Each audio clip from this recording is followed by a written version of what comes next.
Hello. Piyush GS analysis centre में आपका स्वागत है। मैं आपका पीयूष पांडे। प्रियस आईएएस है तो उसमें ही स्वागत है आप लोगों का। देखिए, एक तो चीजें है कि आज ये नया वीडियो है। देश की स्थिति अ, थोड़ी सी हम लोग दिक्कत में है पहलगाम अटैक के बाद। और मैं मानता हूं कि ये बहुत बड़ी समस्या है हमारे देश में। आतंकी हमला ऐसा नहीं होना चाहिए। हमारे अ, हम लोग बेचैन हैं कुछ दिनों से। तो मैं खुद बेचैन हूँ इस बात को लेकर कि ऐसे कैसे देश में हो सकता है। और कुछ लोग हैं जो कि आप क्वेश्चन कर रहे हो भारत सरकार पे कि ऐसे कैसे हो गया, वैसे कैसे हो गया। आप एक बात समझ लो, इस देश ने दो दो प्रधानमंत्री को खोया है। आपको ये चीजें समझ में आना चाहिए। और खासकर सिक्योरिटी के मुद्दों पे भारत सरकार के साथ रहो, देश के साथ रहो। एकजुट रहना हमारे लिए बहुत जरूरी है। समझ में आए। और इस दुखद घड़ी में तो हम मिल के भारत सरकार के साथ दे। बोले भाई, जो जवाब देना है, जैसे आपको लगे कि पनिश किया जाए उन लोगों को जो ये सारे हरकतें किया है, उसको किया ही जाए।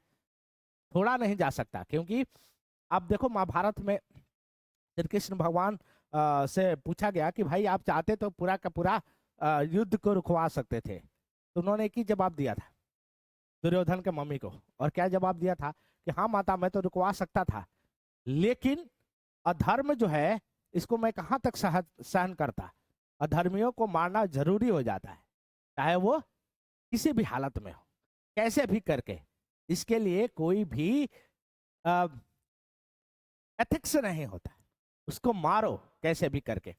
और हम ये मान के चलते हैं कि हमारा देश एकजुट है। सब भारतीय, जितने भी भारतीय हैं, हम लोग एकजुट है और सरकार के साथ है। इसी के साथ यूपीएससी के लिए हम कुछ टॉपिक लेकर आए थे। और 1853 चार्टर एक्ट तक हम पढ़े थे। उसके आगे की नेक्स्ट वीडियो है, तो थोड़ा सा देखते हैं। देखिए, ये है भारत शासन अधिनियम 1858। ये यूपीएससी पीटी के लिए आने वाला पीटी है। इसके लिए मैं स्पेसिफिक लेकर आ रहा हूँ पीपीटी मॉडल पे, कि आप लोगों को समझ में आए और आ, आपको याद हो जाए चीजें। तो देखिए 1858 के, तो भारत शासन अधिनियम 1858 बेटा ब्रिटिश सांसद द्वारा यह अधिनियम बनाया गया था। बहुत बढ़िया। इसको बनाने वाला कौन था? ब्रिटिश सांसद, जिसमें ईस्ट इंडिया कंपनी सरकार और क्षेत्रों को ब्रिटिश क्राउन में हस्तांतरित कर दिया था। भारत में ब्रिटिश क्षेत्रों पर कंपनी का शासन समाप्त हो गई और इससे ब्रिटिश सरकार को पारित कर दिया गया था। कहने का मतलब सिंपल सी है, यह अधिनियम 1857 की लड़ाई के बाद आया था। और वहां पर ईस्ट इंडिया कंपनी का जो फेलियर था भारत में, संसद को लगा कि भाई ईस्ट इंडिया कंपनी सब संभालने वाला नहीं है। तो उन्होंने एक भारत शासन अधिनियम को लागू किया था। और इस भारत शासन अधिनियम में ईस्ट इंडिया कंपनी को पूरी तरह खत्म कर दिया था। खत्म करने का मतलब उसकी प्रशासनिक जो शक्ति थी, उस शक्ति को निपटा दिया था। 1857 के विद्रोह के बाद, जिसे प्रथम स्वतंत्रता संग्राम या सिपाही विद्रोह भी कहा जाता है, महत्वपूर्ण अधिनियम को मंजूरी दी गई। 1857 के विद्रोह के परिणाम ब्रिटिश सांसद को ईस्ट इंडिया कंपनी पर अधिकार करने और प्रशासन सीधे नियंत्रण करने के लिए प्रेरित किया। जो मैंने अभी बोला आपसे, भारत को बेहतर सरकार के लिए अधिनियम के रूप में ब्रिटिश संसद में एक विधेयक पारित किया गया था। यह अधिनियम 1 अगस्त 1858 को संसद में पारित किया गया था। ये आप याद रख सकते हैं, 1 अगस्त 1858 को। और भारत में इस अधिनियम को 1 नवंबर 1858 को इलाहाबाद में दरबार आयोजित करके लागू किया गया था। तो दो चीजें हैं, 1 अगस्त 1858 को संसद में, ब्रिटेन के संसद में इसको पारित किया गया था। और साथ में 1 नवंबर 1858 पे इलाहाबाद दरबार लगा था, जिसमें भारतीयों को दिया गया था। ये पहला भारत शासन अधिनियम था। ठीक है, अब इसके कुछ प्रावधान हैं, इस प्रावधान को देखते हैं। ईस्ट इंडिया कंपनी का परिसीमन कर दिया गया और भारत पर उसके प्रशासन की शक्ति को समाप्त कर दिया था। अभी मैंने बताया था इसमें क्या किया गया था कि जो ईस्ट इंडिया कंपनी के प्रशासन जो था इससे पहले, उसको ही निपटा दिया गया था। अब धीरे सारे प्रशासन किसके हाथ में चला गया? तो सारे प्रशासन ब्रिटिश सरकार के हाथों में चला गया। अब भारत के शासन को ब्रिटेन की ओर से भारत के राज्य सचिव को चलाना था। तो देखो, एक नई चीजों की एंट्री होती है यहाँ पर, और राज्य सचिव की एंट्री होती है। बोर्ड ऑफ कंट्रोलर, जिसको बोर्ड ऑफ कंट्रोलर बोला जाए। अब बोर्ड ऑफ कंट्रोलर जो पहले था, जो 1784 में बना था, ये इसका निर्माण हुआ था पिट्स इंडिया एक्ट में। जो नियंत्रण बोर्ड था इसको खत्म कर दिया गया और भारत सचिव लाया गया, जिसके 15 सदस्य भारत परिषद का बनाया गया था। इस परिषद के 7 सदस्यों का चुनाव सम्राट कराया था, वहीं बाकी चयन बोर्ड ऑफ डायरेक्टर करते थे। कहने का मतलब सिंपल सी है कि इसमें बहुत बड़ा बदलाव हुआ था 1858 के भारत शासन अधिनियम में। सबसे पहले क्या बदलाव हुआ था तो इसको ध्यान से देखेंगे कि 1784 में जो बीओसी था, बोर्ड ऑफ कंट्रोलर था, जिसको नियंत्रण बोर्ड, इसकी समाप्ति कर दी गई और इसके बदले भारत सचिव को लाया गया। भारत सचिव को लाया गया। जो द्वैध शासन प्रारंभ हुआ था 1784 में, एक बोर्ड ऑफ कंट्रोलर और बोर्ड ऑफ डायरेक्टर दो मिलकर चलाया करते थे, उसका निपटारा कर दिया गया और भारत सचिव लाया गया। और इस भारत सचिव के सहायता करने के लिए 15 सदस्य की एक कमेटी बनाई गई। 15 सदस्य की एक कमेटी बनाई गई और इसमें से 7 सदस्य था जो कि सम्राट द्वारा, किंग द्वारा चुना गया। और बाकी के बोर्ड ऑफ डायरेक्टर कितने बचे? 3 5 3 8। तो 8 कौन चुनता था? Board of director. ये है, ठीक है, इतना है मामला। आगे देखिए, पिट्स इंडिया एक्ट 1784 द्वारा स्थापित द्वैध शासन प्रणाली को समाप्त कर दिया गया। मैंने यही बोला कि जो द्वैध शासन लागू था पिट्स इंडिया एक्ट में 1784 में, इसका निपटारा कर दिया गया और उसके बदले भारत सचिव को लाया गया। भारत के गवर्नर जनरल का नाम बदलकर वायसराय कर दिया गया। भाई ये भी महत्वपूर्ण है, क्योंकि भारत के गवर्नर जनरल जो था उसका नाम बदल के क्या कर दिया गया? वायसराय कर दिया गया, वायसराय। और भारत के प्रथम वायसराय लॉर्ड कैनिंग बने। तो 1773 में बंगाल के गवर्नर जनरल, फिर 33 में आते हुए भारत के गवर्नर जनरल, और 1858 में आके क्या हो गया? वायसराय हो गया, नाम बदला गया। अब देखिए, भारत के वायसराय भारत सचिव की आज्ञा अनुसार कार्य करने के लिए बाध्य था। अब इसको क्या कर दिया कि वायसराय जो था वो भारत के सचिव, मतलब ये दोनों मिलके अब काम करेंगे। यहाँ वायसराय भी काम करेगा, वायसराय अकेले काम नहीं करेगा, इसके साथ कौन करेगा? भारत सचिव। ये दोनों मिलकर भारत में आज के बाद ये काम करेंगे। कहने का मतलब ये है, ठीक है। आगे देखिए, ब्रिटेन की संसद भारतीय मामलों के संबंध में प्रश्न पूछ सकती थी। अब क्या है कि ब्रिटेन की संसद जो है वो भारतीय मामलों के संबंध में प्रश्न पूछ सकती थी। किससे? भारत सचिव से, ठीक है। आगे देखिए, ब्रिटिश सरकार ने ट्यूक के सिद्धांत को समाप्त कर दिया, जिसका अर्थ था कि आगे का कोई प्रावधान नहीं जोड़ा जाएगा। मतलब जो भी प्रॉब्लम हुई थी बीच में इससे पहले, जो कि सेंट्रलाइज नहीं था सिस्टम, उस सेंट्रलाइज को करने की कोशिश करी। 1858 में पूरा का पूरा जो ईस्ट इंडिया कंपनी के प्रशासन अधिकार था उसको हटा दिया गया और सेंट्रलाइज कर दिया गया। आगे देखिए, योग्यता के आधार पर भारतीयों को भारतीय सरकार में सेवा करने की अनुमति दी गई। पहली बार लगा भाई कि देखो, पहली बार ये लगा कि भारतीयों को भी पार्टिसिपेट करना चाहिए प्रशासन में। कहने का मतलब सिंपल सा है कि अब भारतीयों का भी धीरे धीरे आप देखेंगे प्रशासन में उनका आना प्रारंभ हो जाएगा। ईस्ट इंडिया कंपनी में काम करने वाले सैन्य कर्मियों को ब्रिटिश भारत सरकार के तहत नियुक्त किया जाएगा। और 8वां है, इस अधिनियम ने भारत को एक प्रत्यक्ष ब्रिटिश उपनिवेश बना दिया। देखो सिंपल सी बात है कि यहाँ पर ईस्ट इंडिया कंपनी खत्म हो गई और भारत के पूरा प्रशासन कंट्रोल ब्रिटेन के संसद में आ गया। सिंपल सी बात है, मैं ऐसे समझो कि 1773 में प्रारंभ हुआ था एक कहानी ये प्रारंभ हुआ था कि यहां से ईस्ट इंडिया कंपनी ताकतवर थी, EIC। अब यहां से आते आते यहां पर पूरी की पूरी इसकी शक्ति है वो किसके पास? संसद के पास चला जाएगा, ब्रिटेन के संसद के पास। मतलब पूरी का पूरा केंद्रित हो जाएगा प्रशासन, और वहां से डिसेंट्रलाइजेशन, इसको केंद्रीकरण के प्रोसेस बोला जाता है। केंद्रीकरण का मतलब शक्तियां यहां से छीन के संसद के पास पहुंचाई गई 1773 से। और 1858 से 1935 में विकेंद्रीकरण का प्रोसेस प्रारंभ होगा, डिसेंट्रलाइजेशन ऑफ पावर का मतलब ये शक्तियां धीरे धीरे संसद हमारे be the people of India, be the people of India मतलब भारत के लोगों के पास धीरे धीरे पहुंचाना प्रारंभ करेगी। वही हम देखते हैं कि कैसे प्रारंभ करती है। आगे देखिए,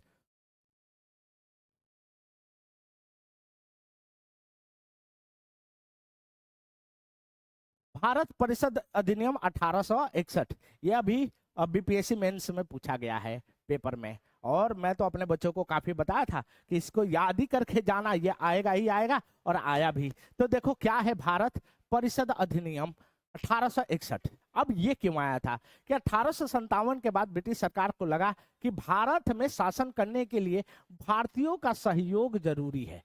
अब ये सोचने वाली बात है, ये सोचने वाली बात है। डिसेंट्रलाइजेशन ऑफ प्रोसेस के बाद मैंने कहा था कि 1858 के बाद डिसेंट्रलाइजेशन विकेंद्रीकरण का प्रोसेस प्रारंभ होगा।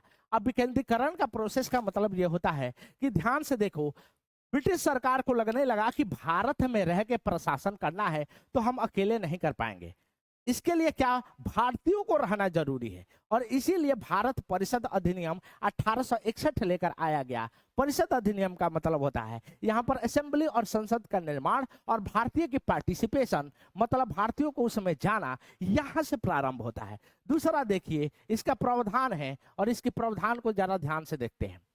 इसके द्वारा भारतीयों को कानून बनाने की प्रक्रिया में शामिल करने की शुरुआत हुई।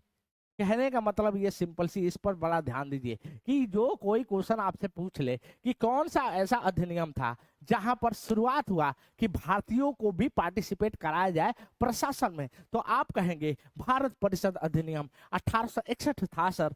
दूसरा, इस अधिनियम से वायसराय के परिषद का विस्तार किया गया। इस परिषद के सदस्य 6 से 12 तक हो सकते थे, जिनका कार्यकाल 2 साल निर्धारित किया गया। इनमें से कम आधे अतिरिक्त सदस्य और गैर आधिकारिक ब्रिटिश या भारतीय होने थे। कहने का मतलब सिंपल सा है कि देखो पहली बार ऐसा हुआ, किसका देखो ये वायसराय है, वायसराय क्या यहाँ पर परिषद है। अब ये परिषद 2 भाग में बटे जाएगा आगे चल के, एक विधायिका परिषद हो जाएगा,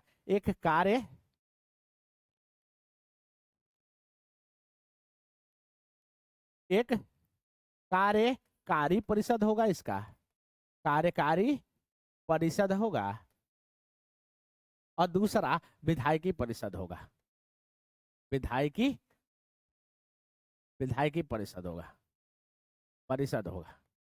कहने का मतलब एक एग्जीक्यूटिव होगा, लेजिस्लेटिव, और एक लेजिस्लेटिव होगा। ये जो वायसराय के परिषद है ये 2 भागों में बट रहा है। यहाँ से एक विधायिकी परिषद का निर्माण होगा और एक कार्यकारी परिषद का। सिंपल सी बात है, अभी जिसका बदलाव करना है, जिसको बढ़ाना है, वो वायसराय के विधायिकी परिषद को, इसी में भारतीयों की एंट्री होगी। विधायिकी परिषद का मतलब बिल बनाने, भाई विधायक जो होंगे वही तो बिल बनाते हैं, जैसे एमपी हो, एमएलए हो। तो विधायिकी परिषद को बढ़ाना इन्होंने प्रारंभ किया, और इस विधायिकी परिषद को बढ़ाने में 6 से 12 कर दिया गया, ठीक है ना। लेकिन इसमें गैर सरकारी, अभी सरकारी जो होंगे वो ज्यादा रहेंगे, गैर सरकारी कम होंगे। लॉर्ड कैनिंग ने 1862 में 3 भारतीयों को परिषद में नामांकित किया, अर्थात बनारस के राजा, पटियाला के महाराजा और सर दिनकर राव। मैंने कहा था वायसराय के 2 परिषद, एक कार्यकारी परिषद और दूसरा विधायिकी परिषद। अब इस विधायिकी परिषद में जो दूसरा वाला मैंने बताया था, इसमें 3 भारतीयों को क्या कर दिया, ऐड कर दिया, 3 भारतीयों को। और 3 भारतीय कौन थे, बनारस के राजा, पटियाला के महाराजा और सर दिनकर राव। चौथा, सार्वजनिक राजस्व, ऋण, सैन्य, धर्म या विदेशी मामलों से संबंधित कोई भी विधेयक गवर्नर जनरल की सहमति के बिना पारित नहीं किया जा सकता है। मतलब यहाँ पर गवर्नर जनरल का मतलब है वायसराय। अब वायसराय यहाँ पर पावरफुल हो गया। 3 मामले, कौन कौन सा मामले, राजस्व का मामले, ऋण जिसको, सैन्य मामले, धर्म या विदेशी, ये 4 मामले हैं। यदि इसके बिल लाना है विधायिकी परिषद में, तो इसका आखिरी निर्णय जो करेगा वो गवर्नर वायसराय करेगा। वायसराय यहाँ पर पावरफुल हो गया। किस सब्जेक्ट पर पावरफुल हो गया? तो 4, आप बोलेंगे 4 ऐसे सब्जेक्ट है जहां पर वायसराय जो है वो पावरफुल हो जाता है। वो कौन कौन सा? राजस्व के मामले में, सैन्य के मामले में, धर्म के मामले में और विदेशी मामलों में वायसराय का वीटो पावर मिल गई। मतलब आप बिल कुछ भी बनाओ, फाइनल जो डिसीजन होगा वो वायसराय का होगा। आगे देखिए, गवर्नर जनरल को आपातकाल के दौरान परिषद की सहमति के बिना अध्यादेश जारी करने की भी शक्ति थी। ऐसे अध्यादेश की अवधि 6 माह हुआ करती थी। अब सिंपल सी बात है कि ऑर्डिनेंस पास करने की शक्ति पहली बार मिला तो आप समझ लो 1861 के भारत परिषद अधिनियम में वायसराय को ऑर्डिनेंस पास करने को मिला। कहने का मतलब है, ऑर्डिनेंस का क्या मतलब होता है? आज के समय में देखा जाए, यदि संसद नहीं चल रहा है, यदि संसद नहीं चल रहा है और सरकार को कुछ बिल चाहिए इमरजेंसी के तौर पे, तो सरकार बिल लेकर आ जाएगी और ये बिल जो है वो 6 महीने तक बाध्य होगा। इसको क्या करना होगा? फिर वापस संसद में, जब संसद वापस आएगी तो संसद में पास कराना होता है। इसको अध्यादेश बोला जाता है। तो ये 1861 में पहली बार अध्यादेश लाने की जो शक्ति थी ये वायसराय को मिला कि इमरजेंसी काल में बिना विधायिका परिषद के अनुमति से क्या कर सकता है? एक बिल लेकर आ सकता है वो। आगे देखिए, इस अधिनियम ने मद्रास और बॉम्बे प्रेसिडेंसी के गवर्नर इन काउंसिल को विधायिकी शक्तियां बहाल कर दिया, जिसे 1833 के चार्टर अधिनियम द्वारा छीन लिया गया था। कहने का मतलब है, कोई आपसे पूछे कि कब जो कौन प्रेसिडेंसी थे, तो कलकत्ता एक तो इधर था, कलकत्ता पे वायसराय बैठा था, एक है मद्रास और दूसरा है बॉम्बे। अब यहां तो वायसराय बैठा था।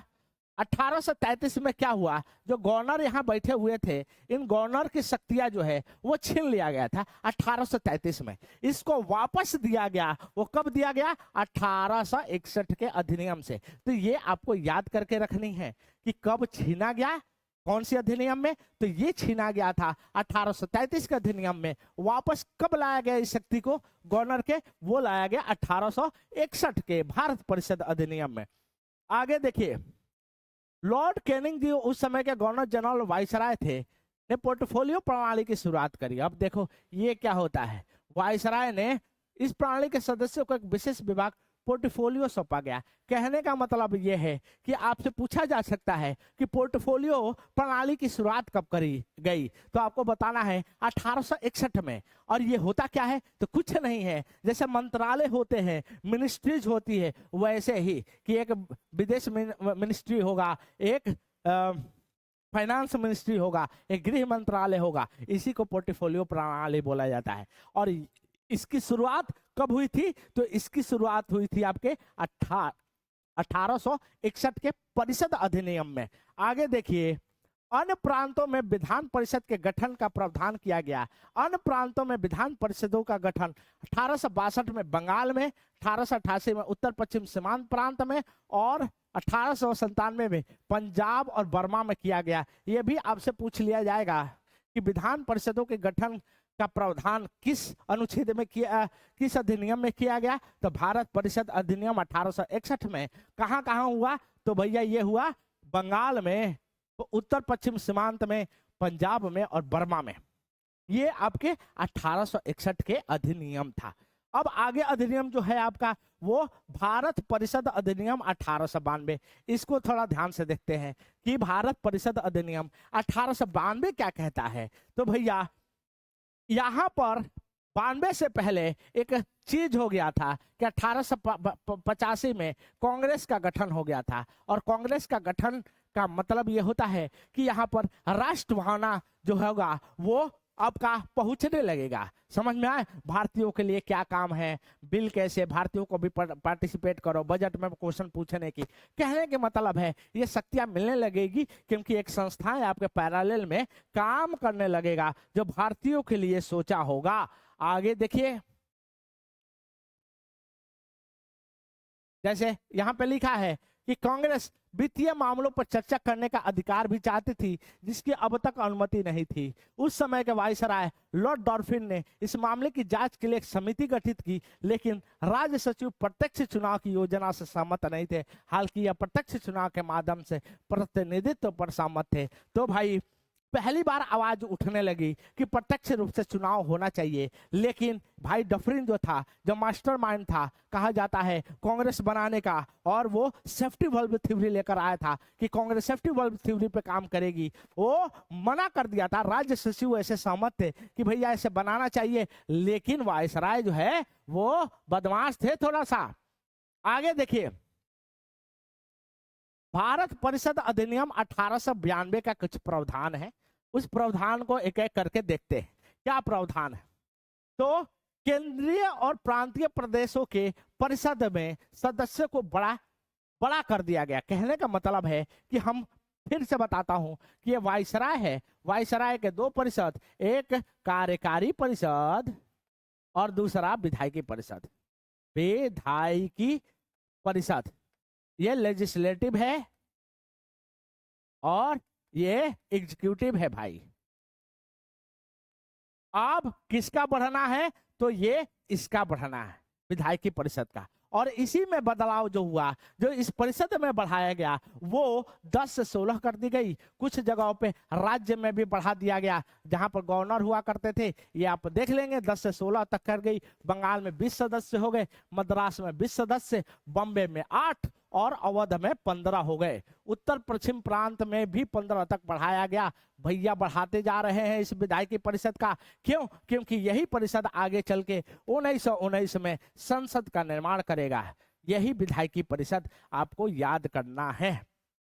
समझ में आया क्या? ठीक है, आगे देखिए, सदस्यों को बजट, जो कि भारतीय परिषद अधिनियम में 1861 में वर्जित था, या सार्वजनिक हित के मामलों पे प्रश्न पूछने का अधिकार दिया गया था, लेकिन इसके लिए उन्हें 6 दिनों का नोटिस देना पड़ता था। मतलब पहली बार क्या हुआ कि बजट में क्वेश्चन आप पूछ सकते थे, पहली बार आया, जो कि 1861 के परिषद में ये अनुमति भारतीयों को नहीं दी गई थी। उस समय तो 1861 में 3 भारतीयों को ही ऐड किया गया था, बनारस के राजा, पटियाला के महाराजा और सर दिनकर राव थे। उनको प्रश्न पूछने की अनुमति नहीं दी गई थी, लेकिन 1892 के अधिनियम में प्रश्न पूछने की अनुमति दी गई पहली बार। सदस्यों को बजट, जो कि ये आपने देख लिया, दूसरा देख लिया आपने। तीसरा है, इस अधिनियम के माध्यम से प्रतिनिधित्व के सिद्धांत की शुरुआत की गई। जिला बोर्ड, विश्वविद्यालय, जिला बोर्ड, विश्वविद्यालय, नगर पालिका, वाणिज्य मंडल, जमींदारों को प्रांतीय परिषद के सदस्यों को सिफारिश करने की अधिकृत किया गया। कहने का मतलब है एक प्रत्यक्ष रूप से चुनाव की शुरुआत जो प्रारंभ हुई 1892 के अधिनियम से, जहां पर हम देखेंगे कि जिला बोर्ड से, विश्वविद्यालय से, नगर पालिका से, वाणिज्य मंडलों से, जमींदारों की प्रांतीय परिषद के सदस्यों की सिफारिश पर धीरे धीरे लोगों की पार्टिसिपेशन, भारतीयों की पार्टिसिपेशन बढ़ने लगी। अब देखिए चौथा इसका, परिषदों के सदस्यों के चुनाव करने के लिए अप्रत्यक्ष चुनाव प्रणाली लागू की गई। प्रांतीय परिषदों के सदस्यों को सिफारिश विश्वविद्यालय, जिला बोर्ड, नगर पालिका, जमींदारों और वाणिज्य मंडलों द्वारा की जा सकती थी। वही बात है कि भैया धीरे धीरे चुनाव की प्रक्रिया प्रारंभ हो गई। पांचवा देखिए, प्रांतीय विधान परिषद को नए कानून की प्रस्तावना देने या मौजूदा कानून की निरस्त करने के लिए गवर्नर जनरल की सहमति आवश्यक है। राज्यपाल को केंद्रीय विधानमंडल में सीट भरने की शक्ति दी गई, जबकि राज्यपाल को प्रांतीय विधानमंडल में सीट भरने की शक्ति दी गई। कहने का मतलब है राज्यपाल नहीं है, वाइसराय है। वाइसराय है तो वाइसराय को शक्ति कहाँ दी गई? केंद्रीय में, कि वो क्या करे, लोगों को चुनाव करे। वही राज्यपाल को प्रांतों में क्या कहा गया कि भैया आप भी चुनाव करके अप्रत्यक्ष रूप से ही लेकर आओ, जो यूनिवर्सिटी से, बोर्ड से लेकर आया जाएगा। यह हुआ आपके 1892 के अधिनियम। तीसरा अधिनियम है, यह भी परिषद अधिनियम। 3 परिषद अधिनियम एक साथ आए हैं, 1861, 1892 और तीसरा है 1909। के अधिनियम, इसको मार्लियामेंटो सुधार भी बोला जाता है। मार्लियामेंटो एक भारतीय सचिव है और दूसरा कौन है, तो मिंटो जो है वो वाइसराय है। आगे देखिए, भारतीय मामलों के राज्य सचिव लॉर्ड जॉन मार्ले तथा वाइसराय लॉर्ड मिंटो के नाम पर रखा गया था। मार्लियामेंटो सुधार भारतीय परिषद अधिनियम 1909 को दिया गया वैकल्पिक नाम था। इसने पहली बार चुनाव की पद्धति शुरू की, विधान परिषद को दायरा बढ़ाने की प्रयास किया गया और भारतीय राष्ट्रीय कांग्रेस में नरम पंथियों की मांगों को क्या किया, आगे बढ़ाने की कोशिश किया भाई, पूरा किया और शासन में भारतीयों की भागीदारी बढ़ाई। इस अधिनियम ने 1861 और 1892 के भारतीय परिषद अधिनियम में संशोधन किया। कहने का मतलब है कि पहली बार प्रत्यक्ष रूप से जो चुनाव की प्रक्रिया प्रारंभ होगी वो प्रक्रिया होगी भारत परिषद अधिनियम 1909 में, जिसको मार्लियामेंटो रिफॉर्म बोला गया। क्या बोला गया, पार्लियामेंटो रिफॉर्म। समझ में आया क्या? तो अब देखो इसके प्रावधान क्या है, बहुत खूबसूरत है। 1909 के बाद दो और बचते हैं आपके 1909, 1919, 1935। तो देखते हैं जरा इसको। लॉर्ड कर्जन ने 1905 में बंगाल का विभाजन कराया था। इसके परिणाम स्वरूप बंगाल में बड़े पैमानों पर विद्रोह हुआ। इसके बाद ब्रिटिश अधिकारियों ने भारतीयों के शासन में कुछ सुधारों की आवश्यकता को समझा। अब कारण क्या था 1909 के अधिनियम लाने के लिए? तो क्या कह रहा है कि 1905 में बंगाल का, आप जानते ही हैं, बंगाल का विभाजन हो गया था। इसके लिए बहुत विद्रोह हुआ। उसके बाद ब्रिटिश अधिकारियों को ने भारतीय शासन में कुछ सुधारों की आवश्यकता को समझा। वो क्या था सुधार? कि एक तो कारण था कि जो आईएनसी था, कांग्रेस था, ये सुधार के लिए लड़ाई लड़ रही थी कि भैया सुधार चाहिए विधायकी परिषद में। दूसरा, कांग्रेस ने 1906 में पहली बार होम रूल की मांग की थी। होम रूल लगाया था दो, एनी बेसेंट और बाल गंगाधर तिलक ने। और इस सुधारों की आवश्यकता पर जोर देने के लिए गोपाल कृष्ण गोखले ने इंग्लैंड में मार्ले से मुलाकात किया था। भैया ये सारे कारण थे कांग्रेस का आंदोलन। दूसरा, home rule league, home rule की जो मांग उठी थी। आगे देखिए, अक्टूबर 1906 में आगा खान के नेतृत्व में शिमला प्रतिनिधित्व मंडल लॉर्ड मिंटो से मुलाकात की और मुसलमानों के लिए अलग निर्वाचन क्षेत्रों के लिए अपनी मांग रखी। भैया यही है अधिनियम जहां पर पाकिस्तान का डिमांड प्रारंभ हो गया था। एक तरीके से यही अधिनियम 1909 है। उन्होंने क्या किया था, आगा खान के नेतृत्व में, क्या 1906 में एक शिमला प्रतिमंडल जो है वो लॉर्ड मिंटो वाइसराय से मिलने गया और उसने कहा कि भैया मुसलमानों के लिए, मुस्लिम के लिए एक रिजर्वेशन देना चाहिए इलेक्शन में। ठीक है, तो इस समूह ने जल्दी मुस्लिम लीग पर कब्जा कर लिया। इसी शुरू में 1906 में ढाका के नवाब सलीमुल्लाह ने नवाब मोइनुद्दीन उल मुल्क और वकार उल मुल्क के साथ मिलकर बनाया था कि भैया ये धीरे धीरे मुस्लिम लीग पर क्या हुआ, मुस्लिम लीग जो है वो खतरनाक दिखने लगे। इस समय उनको चाहिए था कि भैया जो भी काम हो मुस्लिम के फेवर में, और मुस्लिम का रिजर्व सीट दो, मुस्लिम ही लड़ेंगे और मुस्लिम को ही वोट दिया जाए, ऐसा मांग प्रारंभ हो गई। मुस्लिम लीग का इरादा साम्राज्य के प्रति वफादारी का प्रचार करना और मुस्लिम बुद्धिजीवियों को कांग्रेस से दूर रखना, ये महत्वपूर्ण है। आप देखिए मुस्लिम लीग का इरादा क्या था कि भैया साम्राज्य के प्रति, राजा के प्रति, मतलब ब्रिटेन के राजा के प्रति अपना वफादारी दिखाए और जितने भी इंटेलेक्चुअल लोग थे उसको इस आंदोलन से बाहर रखा जाए। भारत के उदारवादी राज्य सचिव जॉन मार्ले और भारत के कंजर्वेटिव वाइसराय मिंटो का मानना था कि लॉर्ड कार्जन के बंगाल विभाजन के बाद ब्रिटिश राज में स्थिरता बहाल करने के लिए बंगाल में विद्रोह को कुचलना आवश्यकता था, लेकिन पर्याप्त नहीं था। इनका मानना था कि भारतीय उच्च वर्गों और जनसंख्या के बढ़ते पश्चिमीकृत वर्गों के वफादार तत्वों में विश्वास जगाने के लिए एक नाटकीय कदम की आवश्यकता थी। देखो कितना बढ़िया लिखा हूं मैं। कहने का मतलब है, चाहते क्या थे, पहले तो जो आंदोलन हुआ था बंगाल में उसको कुचलना चाहते थे, कुचलना तो चाहते थे आर्मी के तहत कि भैया आर्मी पकड़ के सबको मार दे। दूसरा ये चाहते थे कि भारतीयों को थोड़ा सा एक लालच दिया जाए। और लालच क्या दिया जाए? प्रत्यक्ष चुनाव का।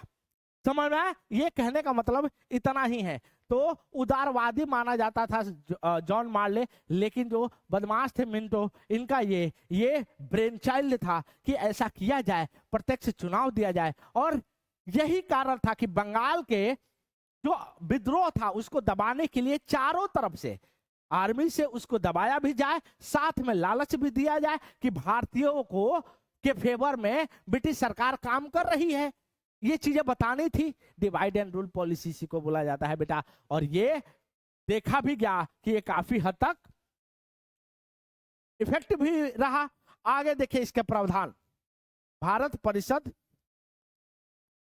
1909 का प्रावधान, केंद्रीय और प्रांतीय परिषद की संख्या में काफी बढ़ोतरी की गई। मैंने वही बताया, वायसराय के विधायकी परिषद में काफी बढ़ोतरी हो गई, 16 से 60 तक बढ़ गया। प्रांतों में भी काफी वृद्धि देखने को मिला। गैर सरकारी सदस्यों की संख्या केंद्रीय परिषद में सरकारी सदस्यों की तुलना में कम था, लेकिन प्रांतीय परिषद में गैर सरकारी सदस्यों की बहुमत हो गई थी। यह ध्यान में रखने योग्य है कि 1909 में पहली बार ऐसा होता है कि सरकारी केंद्र में तो सरकारी लोग काफी ज्यादा थे, जो कि मतलब आपके कहने का मतलब है जो ब्रिटेन के थे या प्रशासन के लोग थे, लेकिन जो प्रांतों में गैर सरकारी लोग जो थे उनकी बहुमत हो गई थी। ये कोई पूछेगा तो आपको बताने हैं कौन सा अधिनियम था, तो 1909 के अधिनियम था।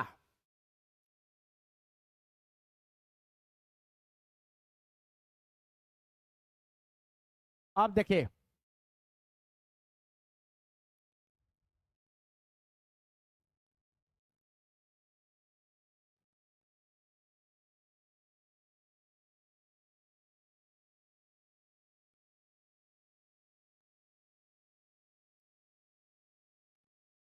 हेलो, हाँ आगे देखिए। दूसरा प्रावधान ये है कि इस अधिनियम से केंद्रीय और प्रांतीय स्तर पर विधान परिषद के चर्चा कार्य दायरा बढ़ाया गया। जैसे बजट में पूरक प्रश्न पूछना, बजट पर वोट देना, लेकिन वायसराय उत्तर देने के लिए बाध्य नहीं था। ये इंपॉर्टेंट चीज है, ये इंपॉर्टेंट चीज है। और ये इंपॉर्टेंट चीज क्यों है कि देखो भाई, पहली बार भारतीयों को प्रश्न पूछ सकते थे। पूरक प्रश्न पूछने का मतलब है कि दूसरा भी क्वेश्चन पूछ सकते थे, लेकिन वायसराय भी अभी भी रिस्पॉन्सिबल नहीं है कि उसका जवाब दे। इस अधिनियम से पहली बार वायसराय के कार्यपालिका परिषद में एक भारतीय को चुना गया और सत्येंद्र प्रसाद सिन्हा वायसराय के कार्यपालिका परिषद के प्रथम सदस्य बने। मैंने आपको समझाया था बहुत पहले, एक बार फिर समझा देता हूं। वायसराय के दो परिषद, एक कार्यपालिका के और दूसरा विधायिका के। इधर देख लीजिए, विधायिका के, लेजिस्लेटिव और एग्जीक्यूटिव। इसमें है क्या, जो कार्यपालिका परिषद में पहली बार जो जुड़ा वो सत्येंद्र प्रसाद सिन्हा जी जुड़े। वो कब जुड़े? 1919 के अधिनियम में, 1909 के अधिनियम में, भारत परिषद अधिनियम 1909 में।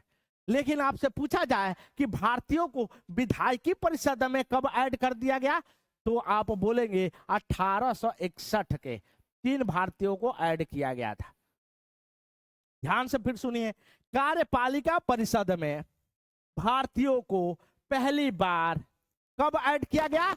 1909 में। किसको ऐड किया? सत्येंद्र प्रसाद सिन्हा को। और विधायकी परिषद में कब ऐड किया गया? तो 1861 में 3 भारतीयों को, बनारस के राजा, पटियाला के महाराजा और सर दिनकर राव। ये कहानी है। आगे देखिए, इस अधिनियम ने पहली बार सांप्रदायिक प्रतिनिधित्व के विचार की मान्यता दी, अर्थात पृथक निर्वाचन की व्यवस्था प्रारंभ करी। यही अधिनियम है जो कि मुस्लिम खड़ा होगा और उसको वोट देने वाला मुस्लिम होगा, ऐसा विचार पहली बार 1909 के अधिनियम में मिला। जो जिसको सांप्रदायिक प्रतिनिधित्व के विचार को बोला जाता है, यही खतरनाक साबित हुआ और इसी ने उपज दिया पाकिस्तान जैसे राज्य बनाने का, एक देश बनाने का, एक बफर जोन बनाने का। मैं तो देश मानता ही नहीं पाकिस्तान को, एक बफर जोन बनाने की जो प्रक्रिया प्रारंभ हुई वो हुई सांप्रदायिक प्रतिनिधित्व की शुरुआत वो 1909 के परिषद अधिनियम में। इसके तहत मुस्लिम सदस्य को केवल मुस्लिम मतदाताओं द्वारा चुना जाता था। मुसलमान के लिए अलग निर्वाचन क्षेत्र किया गया और केवल मुसलमान समुदाय के सदस्यों को प्रतिनिधित्व को चुनने का अधिकार दिया गया। यही महत्वपूर्ण है, यही गड़बड़ है और यही डिवाइड एंड रूल पॉलिसी प्रारंभ होता है किसके? ब्रिटिश साम्राज्य के। आगे देखिए 1909 के अधिनियम, भारत शासन अधिनियम 1919। अब ये भारत शासन, एक भारत शासन अधिनियम हमने पढ़ा था 1858 और दूसरा भारत शासन अधिनियम 1919 और अगला जो आएगा 1935। ये दोनों के दोनों महत्वपूर्ण है, इसको ध्यान से देखना और जाके ये आपके हिस्टोरिकल बैकग्राउंड खत्म हो जाएगा। तो देखिए भारत शासन अधिनियम 1919, भारत सरकार अधिनियम 1919 यूनाइटेड किंगडम के संसद द्वारा पारित किया गया था। अधिनियम का मुख्य उद्देश्य भारतीयों को उनका प्रतिनिधित्व में वृद्धि सुनिश्चित करना था। इस अधिनियम समय के दौरान लॉर्ड मॉन्टेग्यू भारत के सचिव पद पर तैनात थे, जबकि लॉर्ड चेम्सफोर्ड भारत के वायसराय थे। इन दोनों के नाम पर ही भारत शासन अधिनियम 1919 को मॉन्टेग्यू चेम्सफोर्ड सुधार अधिनियम कहा जाता है। ये आप याद रखेंगे, 1919 के अधिनियम को मॉन्टेग्यू चेम्सफोर्ड सुधार कहा जाता है। 20 अगस्त 1917 को मॉन्टेग्यू ने ब्रिटिश संसद के ब्रिटिश हाउस ऑफ कॉमन्स में एक ऐतिहासिक घोषणा की, जिसे मॉन्टेग्यू घोषणा कहा जाता है। कब की? 20 अगस्त 1917 में। घोषणा का विषय प्रशासन, प्रत्येक शाखा में भारतीयों का जुड़ाव बढ़ाना और स्वयंशासी संस्थाओं का क्रमिक विकास था। भारत ब्रिटिश साम्राज्य का अभिन्न अंग बना रहेगा। इन्होंने कहा कि भारत जो साम्राज्य है वो ब्रिटिश साम्राज्य का अधीन तो रहेगा ही रहेगा, इसमें इसको पकड़ को ढीली नहीं करना है। केंद्र सरकार की सर्वोच्च पकड़ ढीली करने के साथ सत्ता को क्रमिक विकेंद्रीकरण। इस प्रकार इस अधिनियम ने एक विकेंद्रीकरण सरकार का सुझाव दिया। तो क्वेश्चन आपसे पूछा जा सकता है कि पहली बार विकेंद्रीकरण सरकार कौन सी अधिनियम में आया था? तो आपको बतानी है 1919 के भारत शासन अधिनियम में उत्तरदायी सरकार के लक्ष्य के समय और तरीका ब्रिटिश संसद द्वारा तय किया जाएगा।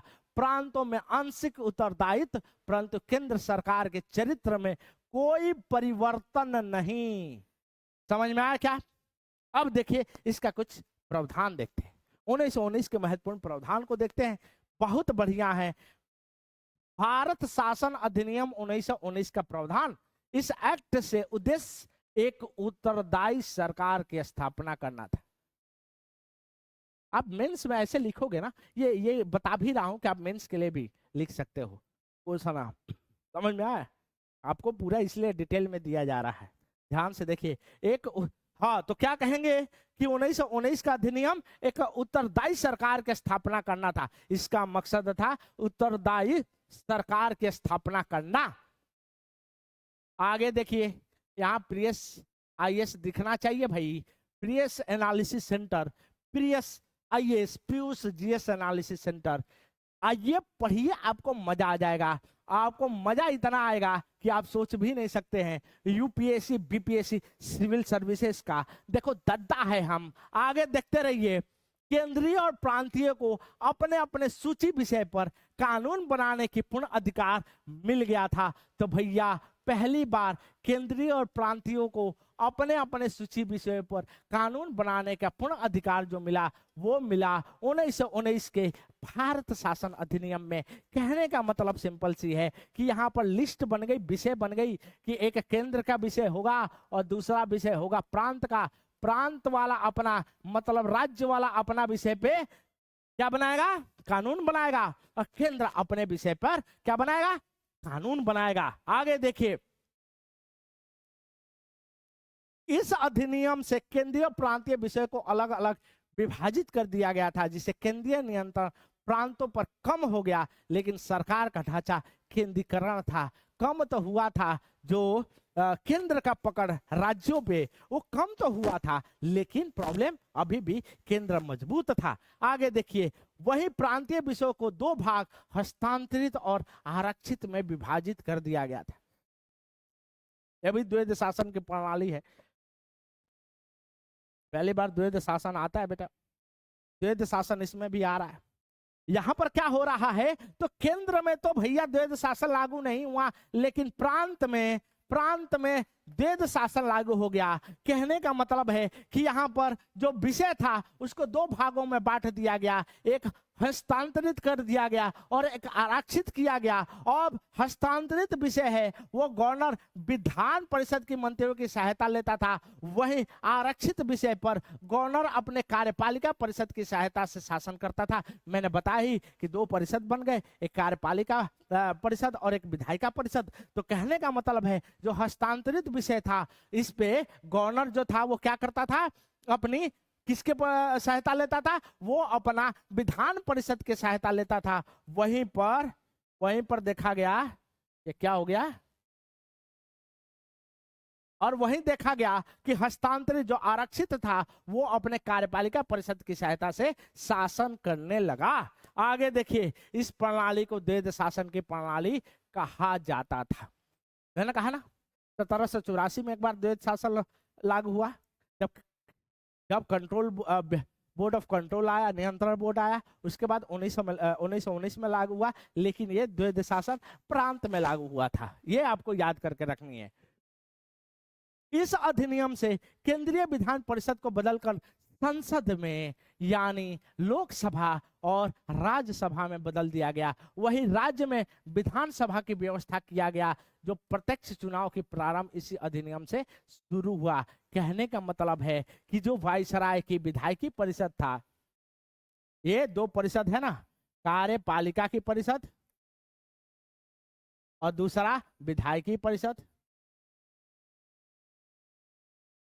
यही विधायिकी परिषद 1861 से बढ़ने लगी, धीरे धीरे आते आते 1919 में यही वाला जो भाग है वो संसद में, केंद्र में संसद में तब्दील हो गई और राज्य में विधानमंडल में। कहने का मतलब सिंपल सा है बेटा, इस अधिनियम से सांप्रदायिक आधार पर सिख भारतीय, ईसाई आंग्लो भारतीय और यूरोपियों के लिए पृथक निर्वाचन का विस्तार कर दिया गया। जो पृथक निर्वाचन का जो 1909 में खाली मुस्लिम को मिला था, ये आगे चल के सिख को, ईसाई को, आंग्लो भारतीय को ये और यूरोपियों को इसमें बदल दिया गया।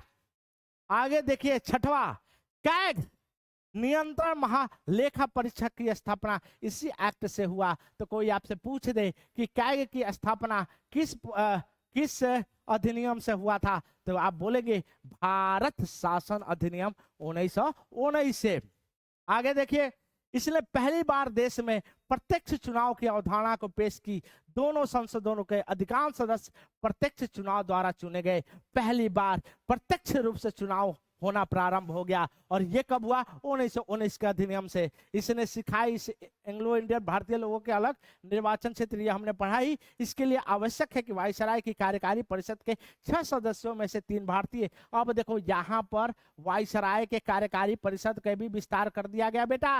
अब 6 परिषद हो गए, 6 परिषद हो गए। पहली बार जो जोड़ा गया सत्येंद्र प्रसाद सिन्हा को, आगे चल के 6 हो गए, जिसमें 3 भारतीयों को होना जरूरी था। इसने संपत्ति, कर और शिक्षा के आधार पर समिति संख्या के लोगों का मताधिकार प्रदान किया। मताधिकार जो प्रदान किया गया पहली बार, वो किसके आधार पे? तो संपत्ति के आधार पे, शिक्षा के आधार पे, कर देने के आधार पे। यही 3 मुख्य कारण था जो वोट दिया जा सकता था। अभी भी पूरी तरह वोट देने का अधिकार नहीं मिला।